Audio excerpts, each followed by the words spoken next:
Ndagusuhuje kandi nguhaye ikaze kuri Iyungure TV. Uyu munsi naje kugira ngo nkubwire ibimenyetso bizakwereka yuko utwite umwana w'umukobwa utiriwe ujya kwa muganga. Nyuma y'uko umenye ko utwite, ikibazo uhita wibaza, uribaza uti ese ni umukobwa cyangwa se ni umuhungu? Kumenya igitsina utwite mbere y'uko ubyara bigufasha kumenya neza uko witegura umwana wawe, bityo akazaza ibintu byose biteguye neza, aho tuzi ko iyo ari umuhungu utegura ibintu birimo amabara y'ubururu, naho yaba ari umukobwa ugategura ibirimo amabara ya pinki. Aha rero ikimenyetso cya mbere kizakubwira yuko utwite umwana w'umukobwa, uzatangira kugira icyo bita morning sickness cyangwa se za ndwara za mu gitondo, hahandi uzabyuka wumva ufite iseseme, rimwe na rimwe ukaruka. Mu gitondo ukibyuka cyangwa se amasaha ya mu gitondo nuza kwibona ukunze kugira iseseme mu gitondo kandi utwite, rimwe na rimwe ugashaka kuruka cyangwa se ukanaruka, icyo ni kimwe mu bimenyetso by'uko utwite umwana w'umukobwa.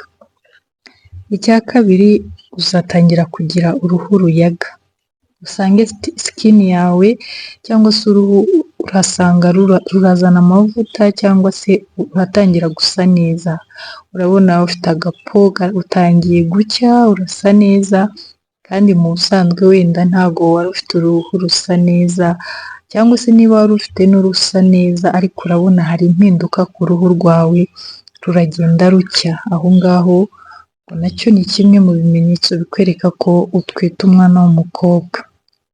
Ikindi ngo uburyo uryama, urubavu ukunda kuryamira, nusanga ukunda kuryamira urubavu, ugasanga ukunda kuryamira urubavu rw'iburyo, aha ngaha uzaba utwite umwana w'umukobwa. Hari ukuntu ukunda kuryama ugasanga nyine imbavu zose uraziryamira, ariko hari igihe usanga ari urubavu rumwe ukunze kuryamira, ukumva iyo ururyamiye nibwo uba uryamye neza, kandi ugasanga urwo rubavu ni urubavu rw'iburyo, icyo gihe uzaba utwite umwana w'umukobwa. Ikindi ni ukuvuga ngo hayireti y'umutima iba iri hejuru cyane, hahandi usanga umutima utera ku kigero kingana n'150 ku munota, ni ukuvuga ngo uzasanga umutima utera cyane kandi byihuse. Iki nacyo ngo ni ikimenyetso kikwereka ko utwite umwana w'umukobwa. Ikindi nanone, uzasanga uri wa muntu ukunda kurya ibintu biryoherera, ugasanga ukunda ibintu by'ibisukari, ibiryo byongeyemo amasukari, cyangwa se ukunda ama ice cream, amashokora, amayogati, nyine bya bintu biryoherera, ugasanga nibyo ukunze kwirira. Iki nacyo ngo ni kimwe muri ibyo bimenyetso. Ikindi nanone ngo breast size, ni ukuvuga ngo size y'amabere yawe. Iyo witegura kubyara, ni ukuvuga ngo uko amezi agenda yiyongera niko n'igituza cyawe kigenda cyiyongera. Aha ngaha rero ngo nusanga ibere ryawe ry'iburyo ugasanga niryo rinini kuruta iry'ibumoso, nubwo ngo amabere yose akura ariko ngo ntabwo angana, ni ukuvuga ngo rero nusanga ibere ry'iburyo ari rinini gusumba iry'ibumoso, iki ni ikimenyetso cy'uko utwite umukobwa. Ikindi nanone, gutakaza umusatsi, hahandi uzajya usanga mu gitondo ugasanga hari ahantu umusatsi wavuye, wapfutse, cyangwa se ugasanga umusatsi wawe watangiye kunanuka, muri make utangiye gusa nabi, urabona ko utameze neza. Icyo nacyo ngo ni ikindi kimenyetso.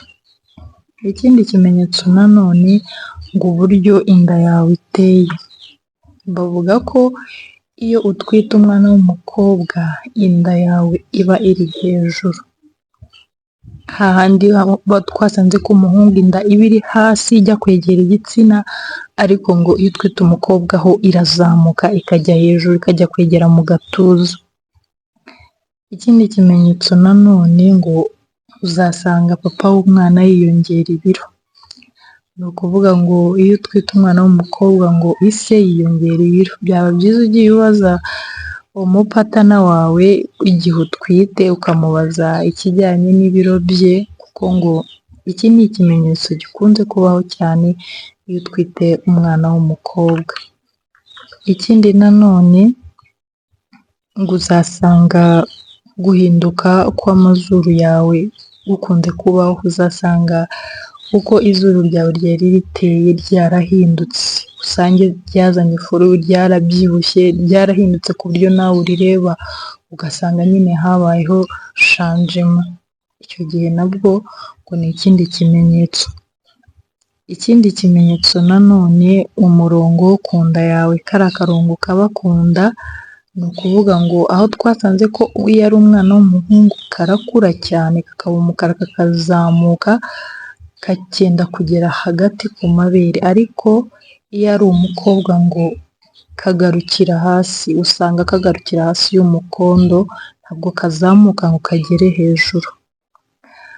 Ushobora no gusanga ufite ibindi bimenyetso, ariko ibi ntabwo ari byo byonyine washingiraho uvuga ko utwite umwana w'umukobwa, kuko hari n'ibindi bishobora kuboneka, ariko iyo bagiye gushyiraho ibimenyetso byerekana ko utwite igitsina runaka, ni ukuvuga ngo baba barakoze ijanisha bagasanga bya bimenyetso nibyo akenshi bihurirwaho n'ababyeyi benshi batwite icyo gitsina. Ibi ni byo naguteguriye uyu munsi, wakoze cyane kubana nanjye. Nawe niba wakunze ikiganiro ugenda udakoze subscribe, kande ku nzogera, ukore share kugira ngo tubane umunsi ku wundi. Bye bye, ndabakunda.